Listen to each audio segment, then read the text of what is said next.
Bonjour à tous, alors aujourd'hui je vous propose donc un exercice type bac, assez classique, sans grande difficulté, mais pour s'entraîner sur deux choses. Tout d'abord, hein, on vous donne des résultats fournis par un logiciel de calcul formel, donc c'est pas très compliqué, mais il faut l'avoir vu une fois pour un petit peu comment on utilise les résultats.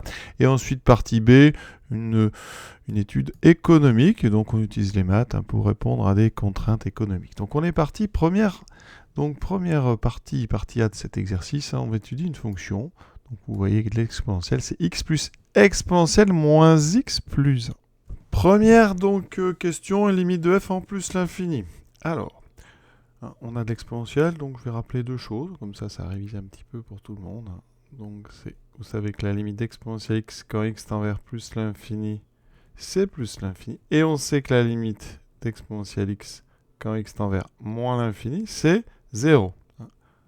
Important, vous devez vous rappeler de la courbe de l'exponentielle qui a cette allure-là. Voilà, ici on passe au niveau de 1. Et donc assez clair au niveau des limites. Et ça monte très très vite. Ici, on a donc x plus exponentielle moins x plus 1. Donc dans l'exponentielle, on a moins x plus 1. Donc ça, c'est une composée. Donc on va d'abord regarder ce qui se passe. Donc en plus l'infini pour moins x plus 1. Alors moins x plus 1, c'est une fonction affine. Ici, décroissante. Donc la limite en plus l'infini, c'est moins l'infini. Ça, il n'y a pas de doute. Et on va composer, on va mettre ça dans un exponentiel. D'accord ? Et on va donc utiliser l'exponentielle quand ce qu'on met dedans, qu'on va appeler grand X, tend vers donc ici moins l'infini. D'accord ? On a besoin de l'exponentielle quand ce qu'il y a dedans tend vers moins l'infini. Et donc on aura besoin de la limite qu'on a donnée, c'est 0. Et donc par composition, eh bien la limite d'exponentielle moins x plus 1 quand petit x tend vers plus l'infini, c'est donc la même que la limite, c'est la même limite qu'exponentielle x quand x tend vers moins l'infini, c'est donc 0. À ça, vous rajoutez x, d'accord, qui était pour le premier terme de la somme. Alors x, il tend vers plus l'infini, bien sûr, et donc ici par somme, la limite de f de x quand x tend vers plus l'infini, c'est donc 0 et plus l'infini, c'est donc plus l'infini. Et on peut noter, si on ne met pas de x ici dans f, on peut noter ça comme ça, limite de f en plus l'infini égale plus l'infini. Et voilà une première question de fait. Deuxième question, la limite en moins l'infini. Alors, il y a un petit indice, je vais vous dire pourquoi il y en a besoin d'un indice. Parce que quand on regarde comme ça rapidement brouillon, on a exponentielle moins x plus 1. Alors, comme tout à l'heure, on est en moins l'infini. Donc, la limite de moins x plus 1, c'est une fonction affine, c'est donc plus l'infini. Vous composez ça, donc en mettant ça dans un exponentiel, vous avez donc besoin de l'exponentielle. Donc, quand ce qu'il y a dedans tend vers plus l'infini. Et donc ici, ça nous donne par composition la limite d'exponentielle moins x plus 1 qui vaut plus l'infini, quand x tend vers moins l'infini. Donc ici, on a un terme qui va vers plus l'infini et un terme qui va vers moins l'infini. On a donc par somme une forme indéterminée. Et donc pour lever cette indétermination, il va falloir transformer l'expression pour voir un petit peu, voir d'où vient le problème et comment le résoudre. Et donc on vous propose la transformation parce que c'est loin d'être évident en terminale d'arriver comme ça à prendre les bonnes décisions quant aux transformations à faire. Il y a plusieurs possibilités. Celle qu'on propose ici, alors on a x exponentielle x plus e sur exponentielle de x. Alors si on veut transformer en partant de ce résultat, on va déjà, vous voyez dans notre forme de départ, il n'y a pas de division par e de x, donc on va s'en débarrasser. Alors diviser par e de x, ça revient à multiplier, ça c'est très important, par exponentielle moins x. Vous savez, ou vous devez savoir que pour tout x, exponentielle moins x, c'est 1 sur e de x. Important, vous voyez, ça permet comme ça de passer d'un exponentiel x à un exponentiel moins x. Ensuite, on développe, ça fait x e de x fois e de moins x, plus e fois e de moins x. Alors, ce e ici, il est particulier, c'est le nombre e. Parfois, on met même un autre e, donc ici, c'est e à la puissance 1. Vous avez des produits d'exponentielle, propriété capitale, quel que soit x et y. Exponentielle x fois exponentielle y, c'est exponentielle de x plus y. Effectivement, l'exponentielle d'une somme, c'est le produit des exponentielles. L'exponentielle fait passer d'un monde additif à un monde multiplicatif. Et donc, ici, on aura alors le x d'abord, et exponentielle x plus moins x. On va vraiment aller doucement. Et ici, exponentielle 1 plus moins x. Eh bien, x plus moins x, ça fait 0. 1 plus moins x, ça fait exponentielle 1 moins x. On y est presque, puisque vous savez qu'exponentielle 0 vaut 1. Et donc ici, vous voyez, on retrouve bien x plus e de, donc moins x plus 1. C'est donc f de x. Vous voyez, donc on vient de montrer ça, quel que soit x appartenant à R, que cette égalité, elle est vraie. Et on va s'en servir pour la limite. On a x, e de x. Alors là, c'est important, parce que x, e de x, en moins l'infini, c'est une forme à déterminer, parce que x va vers moins l'infini, exponentielle va vers 0. Mais ça, dans le cours, eh bien, et ça ne s'invente pas, on sait que la limite de cette chose-là, de ce produit en moins l'infini, c'est 0. C'est ce qu'on appelle une croissance comparée. C'est des formules qui permettent justement de lever les indéterminations quand on a des produits comme ça avec des x, des e de x, des ln de x, on en avait plusieurs. Et ça, c'est celle donc relative à exponentielle et au x en moins l'infini. Vous en avez une autre qu'on n'a pas utilisée, mais qui dit qu'en plus l'infini, e de x sur x, qui est aussi une forme indéterminée, et bien ça, c'est l'exponentielle qui gagne. Donc, dans tous les cas, l'exponentielle va donner sa limite. Vous voyez, exponentielle x sur x, c'est l'exponentielle qui le donne. X e de x, c'est l'exponentielle qui va donner sa limite, qui est 0. Donc ici, on se sert de la première. Donc ça veut dire que le numérateur de mon quotient ici, donc en moins l'infini, c'est donc 0 plus e, c'est donc e, 2,7 à peu près. En dessous, on a exponentielle x qui tend vers 0. 0 par valeur positive. On est sur des nombres strictement positifs. L'exponentielle, c'est strictement positif. Donc par division, limite d'un quotient, donc par quotient, eh bien, on a e en haut, 0 plus en bas, la limite donc de f de x quand petit x tend vers moins l'infini, ça sera donc plus l'infini. D'accord? Et on écrit, comme tout à l'heure, limite de f en moins l'infini égale plus l'infini. Et voilà notre limite trouvée. Alors, il existe d'autres façons de faire. On pourrait, en partant de f de x, puisqu'on sait ici que le problème vient entre x et e de x, on va factoriser par exemple par x. Ça donnera 1, plus ici donc e de moins x plus 1 sur x. D'accord? On peut faire ça par contre si x est différent de 0. Donc je vais l'indiquer quand même. Voilà. Et après, il faut transformer quand même. Vous n'y couperez pas. Donc exponentielle moins x plus 1, ça fait exponentielle moins x fois exponentielle de 1 sur x. D'accord. Ça fait... Alors ici, il va falloir se débarrasser aussi d'exponentielle moins x. Donc on a un e qui est en haut et en bas on aura x, e de x. Donc c'est la même idée. Et ensuite, regardez, x, e de x. Alors ça tend vers 0, mais attention, on ne précise pas en général, mais comme x est négatif, x, e de x, ça tend vers 0 moins. C'est donc un nombre strictement négatif.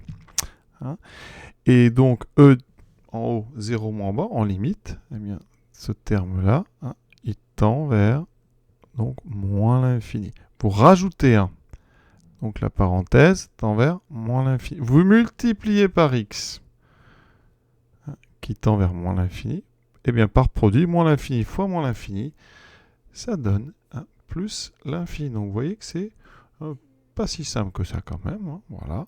Mais on peut trouver de plusieurs façons. Mais on ne peut pas éviter cette transformation d'exponentielle moins x en exponentielle x. Ça, c'est vraiment quelque chose qu'il faut garder en tête. C'est très très utile et souvent ça nous sort de situations délicates. Question C. Donc en s'appuyant sur le résultat fourni par le logiciel, déterminer les variations de la fonction f puis dresser son tableau de variations. Alors ici il y a plein de choses. Vous voyez là-haut, on va voir. Donc première chose, quand on vous dit ça, en s'appuyant sur le résultat fourni par le logiciel, vous n'aurez Pas besoin de redémontrer ce que vous allez trouver grâce au tableau. Donc, regardons ce tableau. Alors, on vous dit d'abord f de x égale. Donc, évidemment, vous voyez, on a rentré l'expression de f. Ça, c'est pas compliqué à comprendre. Bon, interprète succès, ça n'a pas d'intérêt. Donc ici, voilà. Là, vous avez rentré en fait dans la machine l'expression de f. Ensuite, on indique dérive. Donc dérive, ça veut dire que vous êtes en train de demander la dérivée. Un logiciel de calcul formel fait les calculs de dérivation et vous donne ici l'expression de la dérivée. Donc ça veut dire qu'ici, on en déduit.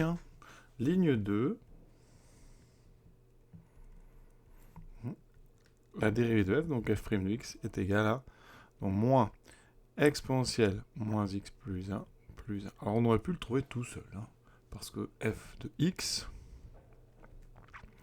c'est x plus exponentielle moins x plus 1, et ça on sait le dériver, c'est dérivable, c'est une somme de deux fonctions très simple, on dérive x, ça fait 1. Alors exponentielle de u, c'est u' de u, donc quand je dérive, ici je dois dériver moins x plus 1, ça me fait un moins 1 devant, multiplié par exponentielle moins x plus 1. Vous voyez qu'on retrouve donc moins exponentielle moins x plus 1, moins plus 1. Voilà. Et donc c'est la même chose qu'on a ici. Donc c'est bon. Mais on ne vous demandait pas de vérifier. Alors, il va falloir faire un tableau de signes. Donc ça veut dire qu'ici, il nous faut le signe de f' de x en fonction de x. D'accord? Et ceci nous donnera les variations de f, donc variation de f de x en fonction de x. Regardons donc le tableau, ligne d'après. Ici, solve. Donc ça veut dire qu'on est en train de résoudre. Donc dedans, on reconnaît f', donc on est en train de résoudre. Alors ça, c'est ligne 3. f' de x strictement positif. Eh bien, les solutions, vous voyez, je vais vous les montrer, c'est x strictement plus grand que 1. Donc ici, je vais mettre un 1.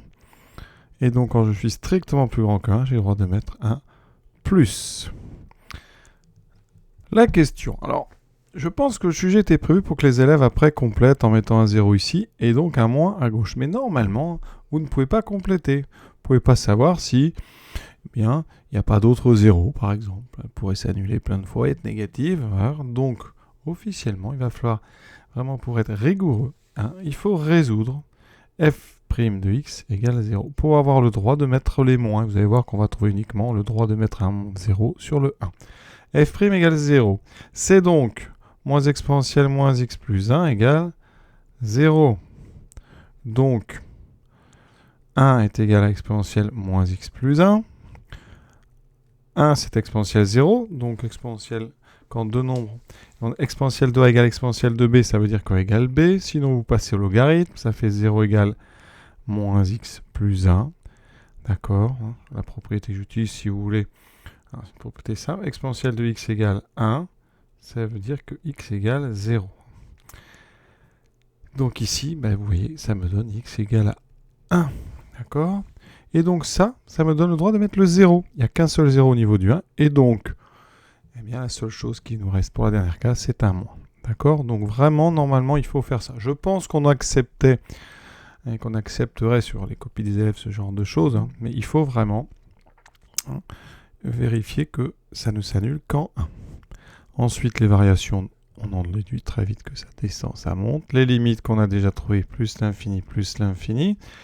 En 1, on ne l'a pas calculé, donc on va le faire. f de 1, c'est donc 1 plus exponentielle moins 1 plus 1, donne donc 1 plus exponentielle 0, qui me donne 2. Voilà, le tableau est terminé. On vous demande les variations, donc on va faire des petites phrases normalement. Vous écrivez sur l'intervalle, donc moins l'infini 1. On peut fermer en 1. f est strictement décroissante. Donc décroissante. Et sur 1 plus l'infini, f est strictement croissante. D'accord? Donc croissante aussi. Voilà, question 1, c'est terminé. En déduire que f admet un minimum dont on précisera la valeur. Alors ici, le tableau est parlant. Donc d'après le tableau, on ne va pas faire des grandes explications. D'après le tableau de la question C, f admet un minimum en 1. Donc, bougez pas, un minimum en x égale 1, qui est justement 2. Donc, ça veut dire que pour tout x, f de x est supérieur ou égal à 2, et que seul f de 1 vaut 2. Voilà. Alors avant d'aller plus loin, je vais quand même résoudre, pour vous montrer qu'on sait faire, exponentielle moins x plus 1 strictement positif. Ici, ce que je vous conseille, c'est voilà, de mettre l'exponentielle à droite. Ensuite, on va utiliser une propriété. Alors, si vous considérez que 1 c'est exponentielle 0, vous arrivez à ça. Et l'exponentielle, c'est une fonction strictement croissante sur R. Donc, les images sont rangées dans le même ordre que leurs antécédents. Ça veut dire qu'ici, 0 va être plus grand que moins x plus 1. Vous voyez ? Et donc, en mettant x de l'autre côté, ça fait donc, x strictement plus grand que 1. Donc, voilà ce qu'on vous avait donné avec ce logiciel. Une petite variante, vous pouvez aussi utiliser ici le logarithme ln est strictement croissant. Il faut la stricte croissance parce qu'on a une inégalité ici stricte. Donc ça veut dire que ln de 1 est plus grand que ln d'exponentielle moins x plus 1. Ici, ça fait 1. ln de 1, pardon, ça fait 0, décidément. Et là, ln qui se succède, vous voyez, ln et e se succèdent, on sait que ça fait moins x plus 1. Ça, c'est toujours vrai, hein. Quel que soit x, ln de ex est égal à x. ln et e sont des fonctions réciproques. Conclusion, x est plus grand que 1. Vous voyez, ça revient au même. Donc on utilise soit l'exponentielle, une propriété de l'exponentielle, soit la stricte croissance du logarithme. Deuxième question de cette partie A, étudier la convexité de la fonction f sur intervalle R. Alors là, on va utiliser la dernière ligne du programme qu'on n'a pas encore utilisée. On nous dit quoi? Dérive moins exponentielle moins x plus 1 plus 1. Et on vous donne la dérivée. Alors ça, c'est la dérivée donc de f'. Ligne 4. Ça veut dire que eh bien, f seconde de x, c'est donc exponentielle moins x plus 1. Alors c'est assez simple parce que je vous rappelle que f' de x, c'était 1 moins exponentielle moins x plus 1. Donc quand on dérive, le 1 donne 0. Et là, vous avez un moins qui va sortir, qui fera donc plus exponentielle moins x plus 1. Donc rien de surprenant. Il faut maintenant étudier le signe de f seconde. C'est lui qui va nous donner la convexité de f. Alors, on sait que quel que soit x, un exponentiel, c'est strictement positif. Donc ici, vous pouvez mettre ce que vous voulez dedans. Exponentielle, donc moins x plus 1, est donc strictement positif. Ça veut dire que pour tout x, quel que soit x appartenant à R, f seconde de x est strictement positif. Donc là, eh bien on sait dans le cours, quand la dérive seconde est strictement positive, donc la fonction f est convexe sur R. Regardons rapidement sur GeoGebra. Donc voici la courbe de f. On a bien décroissante, le minimum en 2, voilà, enfin le minimum 2, donc pour abscisse 1. Ensuite, f', je tape donc f', voilà. F' s'annule effectivement, vous voyez, en 1, voilà. Et si on regarde f seconde, les formules sont les bonnes. F seconde est en bleu, est toujours au-dessus de l'axe des abscisses, donc toujours strictement positif. Alors c'est pas net sur la fin, mais on le sait, on vient de le montrer. Ensuite, en ce qui concerne la convexité, vous voyez ici la courbe donc de f. Alors on peut tracer les tangentes, je vais vous montrer. Une fonction convexe, elle a toujours, sa courbe a toujours les tangentes qui sont bien sous la courbe. Regardez, si je trace les tangentes, j'ai fait un petit curseur rapide, je mets tangente au point d'abscisse A à la courbe f. Voilà, je valide. Et quand je fais bouger ma valeur de A, vous voyez, je fais bouger les tangentes, vous voyez. Et les tangentes, vous pouvez remarquer, elles sont toujours au-dessous de la courbe.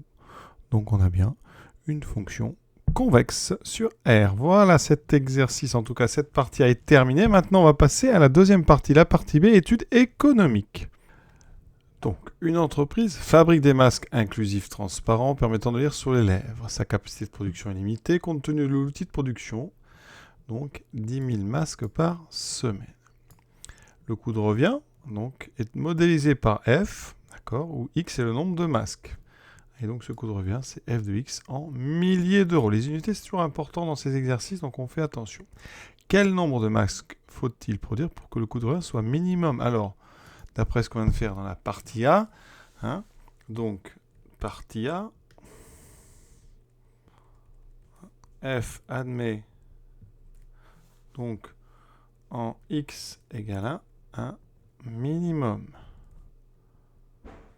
D'accord? Donc l'unité x, c'est, alors je vais le souligner parce que c'est très important, x c'est le nombre de masses fabriquées exprimé en milliers.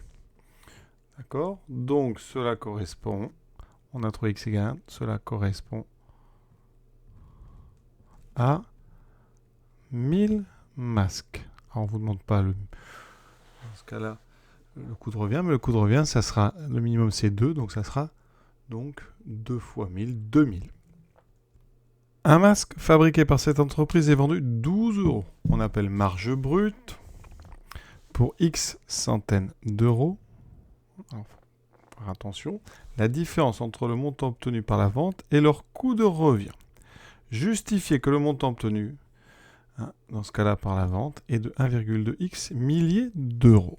Ensuite, montrer que la marge brute pour X milliers de masques, donc notez G de X en milliers d'euros, c'est donné par G de X égale 11x moins exponentielle moins X plus 1. Alors, la marge brute, on en parle au début.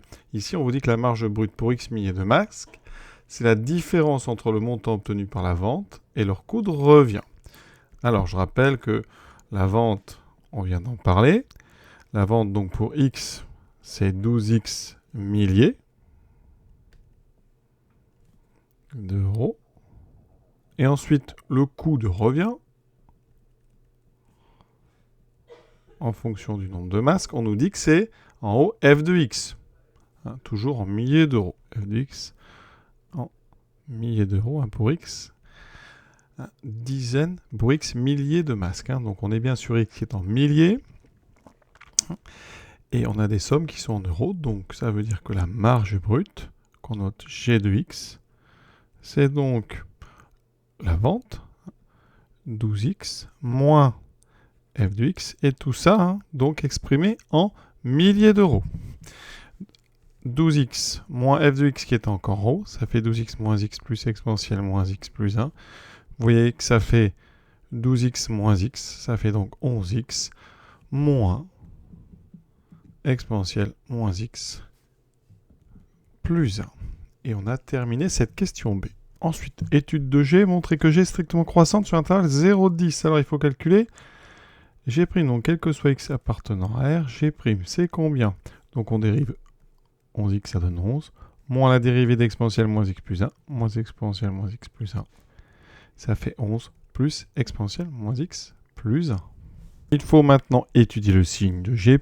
Alors, on l'a déjà dit, pour tout x, mais on sait qu'exponentielle moins x plus 1 est strictement positif. Donc, sur notre intervalle 0,10, eh bien, G' de x, c'est donc 11 qui est strictement positif, plus un nombre strictement positif, c'est donc strictement positif. D'accord? Ici, on rajoute, si on veut, pour bien être clair. Conclusion, G' strictement positif. Donc, G est strictement croissante sur R en fait, mais ici, ce qui nous intéresse, c'est sur 0, 10. Alors, pourquoi 10? Parce qu'on nous a dit au départ qu'on a un outil de production limitée, en maximum, c'est 10 000 masques. Et comme on est en milliers, donc x au maximum est égal à 10. Et comme c'est un nombre de masques, c'est un nombre positif, donc on est bien entre x est bien entre 0 et 10 en milliers, donc de masques. Troisième question petite a, montrer que l'équation G de x égale à 0 possède une unique solution sur 0,10. Bien là, on est vraiment dans le corollaire du TVI sur cet intervalle.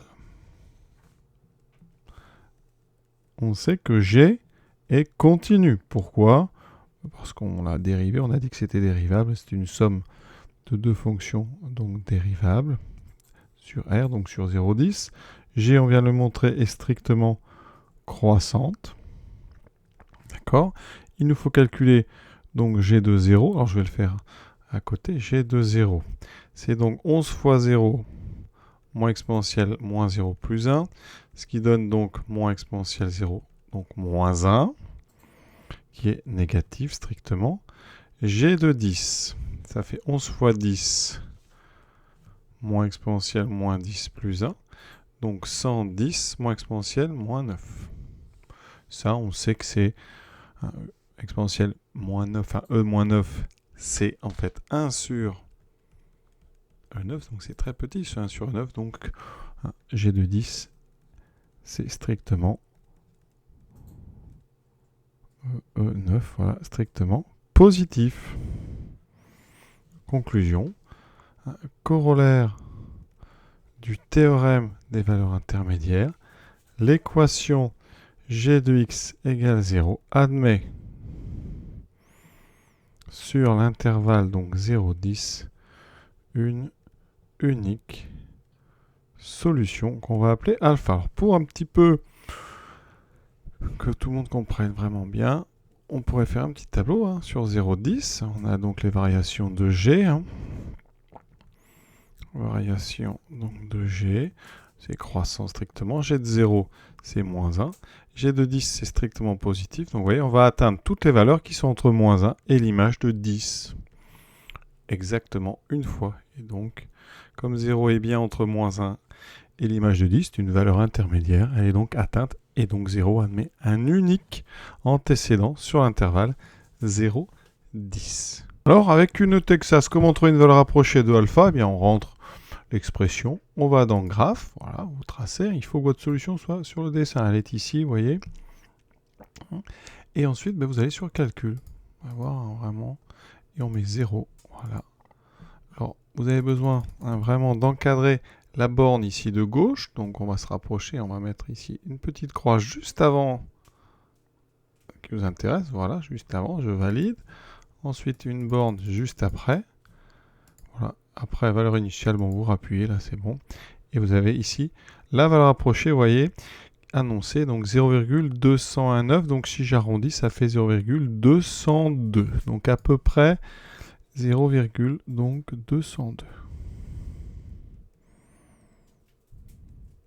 Regardons avec une Casio. Il faut aller dans le menu, donc graphe. Ici, vous rentrez votre expression 11x moins donc exponentielle moins x plus 1, voilà.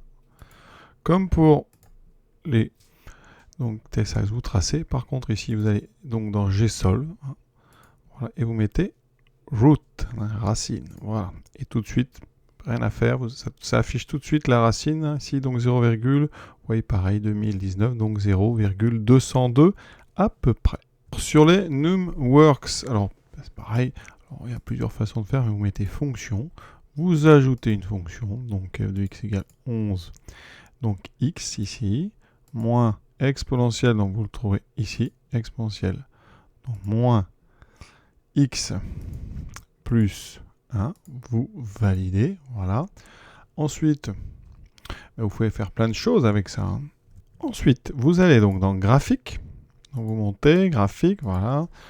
Vous appuyez sur OK. Et ici, vous pouvez faire plein de choses, des nombres dérivés, des calculs. Donc on va ici calculer antécédent, maximum, minimum, racine. Donc vous mettez racine et elle s'affiche instantanément 0, ici, vous voyez 2019, 3. Donc c'est très bien aussi. Et enfin, dernière question, en déduire la quantité minimale de masque à produire afin que cette entreprise réalise une marge brute positive. Bon, si on regarde le tableau de variation de G, il faut donc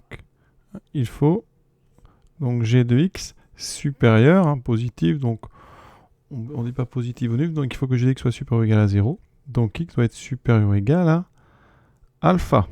Alors alpha, donc on rappelle que alpha c'était à peu près 0,2019,3, etc.